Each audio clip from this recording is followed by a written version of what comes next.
नमस्कार, मैं कविता उनियाल। आप देख रहे हैं मीडिया टुडे टीवी। बिहार के सीवान से पूर्व सांसद शहाबुद्दीन की मौत के बाद अपने पिता की लाश को घर ले जाने के लिए उनका बेटा सरकार के साथ संघर्ष कर रहा है, तो उनके साथ 20 लोग भी मौजूद नहीं हैं। 2 दिन तक अपने पिता के जनाजे को अपने गृह नगर सीवान ले जाने के लिए प्रशासन के साथ संघर्ष करता रहा, लेकिन सरकार ने कोरोना गाइडलाइन के नाम पर इसकी इजाजत नहीं दी और आखिरकार शहाबुद्दीन को दिल्ली के ITU स्थित कब्रिस्तान में दफन कर दिया गया। एक टाइम था जब शहाबुद्दीन जेल से रिहा हुए थे, तो उन्हें लेने 1300 गाड़ियों का काफिला जेल पहुंचा था।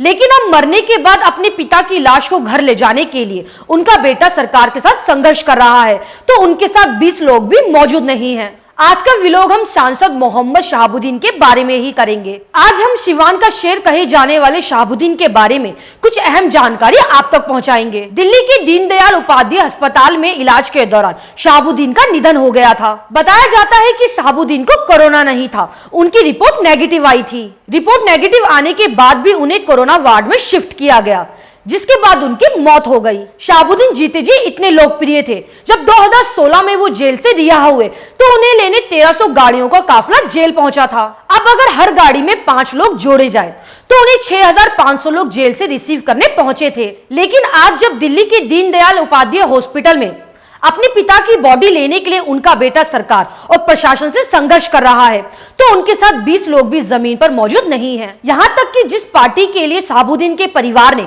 अपना पूरा जीवन समर्पित कर दिया, इस मुश्किल घड़ी में वो भी उनके साथ खड़ी नहीं दिख रही है। शहाबुद्दीन हीरो थे या विलन? आइए एक नजर उनकी जिंदगी पर डालते हैं। शहाबुद्दीन पर हत्याओं के मुकदमे थे।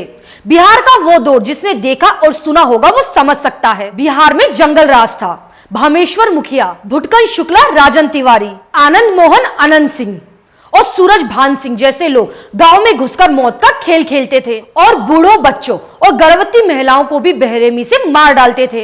वे सब थे आम जनता के दुश्मन और शहाबुद्दीन थे इन दुश्मनों के दुश्मन। शहाबुद्दीन ने इन लोगों की नाक में नथ डालकर ये मुकदमे कमाए थे। शहाबुद्दीन को लोग साहब कहकर पुकारते थे। अब आपको शहाबुद्दीन और असदुद्दीन ओवैसी से जुड़ा एक किस्सा सुनाते हैं। असदुद्दीन ओवैसी 2004 में जब पहली बार लोकसभा पहुंचे तो 31 जुलाई 2006 को बीजेपी के एक नेता ने जंगली जानवर लफ्ज का इस्तेमाल करते हुए भाषण दिया। उसके बाद ओवैसी बोलने के लिए उठे और बीजेपी नेता का भाषण का जवाब उन्हीं की भाषा में दिया, तो बीजेपी के कई सांसद आस्तीनों को चढ़ाकर ओवैसी की तरफ बढ़ने लगे। बीजेपी सांसदों को ओवैसी की तरफ बढ़ता देख सीवान से 3 बार लोकसभा चुनाव जीते डॉक्टर शहाबुद्दीन खड़े हो गए। ये देखकर बीजेपी के सांसदों को चुपचाप जाकर अपनी कुर्सी पर बैठना पड़ा। ओवैसी ने अपनी चुनावी रैलियों के दौरान शहाबुद्दीन का जिक्र करते हुए उन्हें सीवान का शेर कहा था। डॉक्टर मोहम्मद शहाबुद्दीन अपने घर में जनता दरबार लगाते थे, जहां पर हर पीड़ितों को उनका साथ और न्याय मिलता था। कोई अपना घर, जमीन दबंगों से कब्जाने की शिकायत लेकर उनके पास आता था, तो कोई महिला ससुराल वालों से परेशानी की शिकायत लेकर आती थी। यहाँ तक कि तलाक के मामले भी शहाबुद्दीन के दरबार में आने लगे। शहाबुद्दीन से शिकायत करने का असर ऐसा होता था कि अगले दिन ही दबंग घर और जमीन से कब्जा खाली कर देते थे।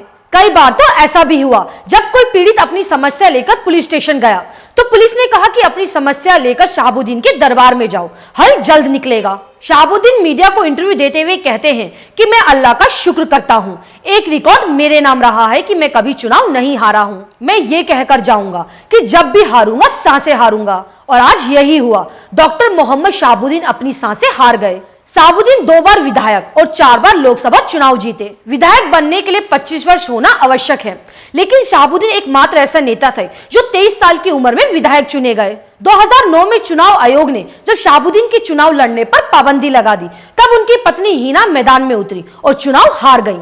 अब मिलेंगे अगली खबर के साथ। आपको मेरी ये न्यूज कैसी लगे मुझे कमेंट करके जरूर बताएं। शुक्रिया।